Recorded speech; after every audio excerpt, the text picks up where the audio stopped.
നമസ്കാരം 140 ന്യൂസിലേക്ക് സ്വാഗതം. നേപ്പാളിലെ റസുവ ജില്ലയെ തകർത്തെറിഞ്ഞ മിന്നൽ പ്രളയത്തിൽ മരണസംഖ്യ 160 ആയി. 100-ലേറെ ഇന്ത്യക്കാരടക്കം ഏകദേശം 750-ൽ അധികം പേരെ കാണാതായതാണ് റിപ്പോർട്ട്. കാണാതായവരിൽ 131 പേർ ഇന്ത്യക്കാരാണെന്നാണ് ഏറ്റവും പുതിയ വിവരം.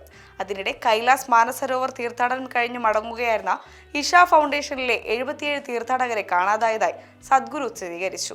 ടിബറ്റിലെ ഗൈറോങ് മേഖലയിലും മണ്ണിടിച്ചിലുണ്ടായതായി ചൈന അറിയിച്ചു. വീടുകളും വാഹനങ്ങളും പാലങ്ങളും വ്യാപാര പാതകളും പ്രളയത്തിൽ ഒലിച്ചുപോയി. ചൈനയുമായി നേപ്പാളിനെ ബന്ധിപ്പിക്കുന്ന പ്രധാന റസുവ-ഘടി അതിർത്തി കേന്ദ്രവും ടിമൂറെ, സ്വാഫ്രു ബസി, ബെത്രാവതി മേഖലകളും വെള്ളത്തിനടിയിലായി. ബുധനാഴ്ച രാവിലെ 8-നും 9-നും ഇടയിലാണ് ഭോട്ടേകോശി, തൃശൂലി നദികളിൽ അപ്രതീക്ഷിതമായി അതിശക്തമായ മലവെള്ളപ്പാച്ചിലുണ്ടായത്. പ്രദേശത്ത് മഴ പെയ്തിരുന്നില്ലെന്നാണ് പ്രാദേശിക ഭരണകൂടം വ്യക്തമാക്കുന്നത്. ടിബറ്റൻ അതിർത്തിയിൽ നിന്നെത്തിയ ചെളിവെള്ളപ്പാച്ചിലാണ് ദുരന്തത്തിന് കാരണമായതെന്നാണ് പ്രാഥമിക നിഗമനം.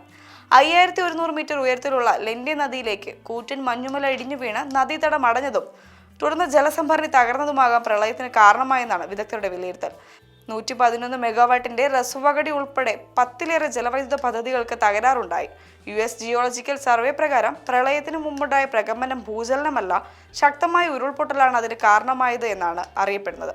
നേപ്പാളിലും അതിർത്തി പങ്കിടുന്ന ബീഹാർ, ഉത്തർപ്രദേശ് മേഖലകളിലും രക്ഷാപ്രവർത്തനവും മുൻകരുതൽ നടപടികളും ശക്തമാക്കി.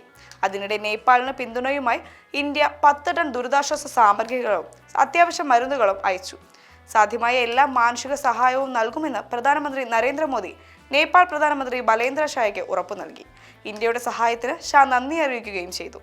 ബീഹാർ ഉൾപ്പെടെയുള്ള അതിർത്തി സംസ്ഥാനങ്ങളിലും ജലനിരപ്പ് ഉയരാൻ സാധ്യതയുള്ളതിനാൽ ജാഗ്രത ശക്തമാക്കിയിട്ടുണ്ട്.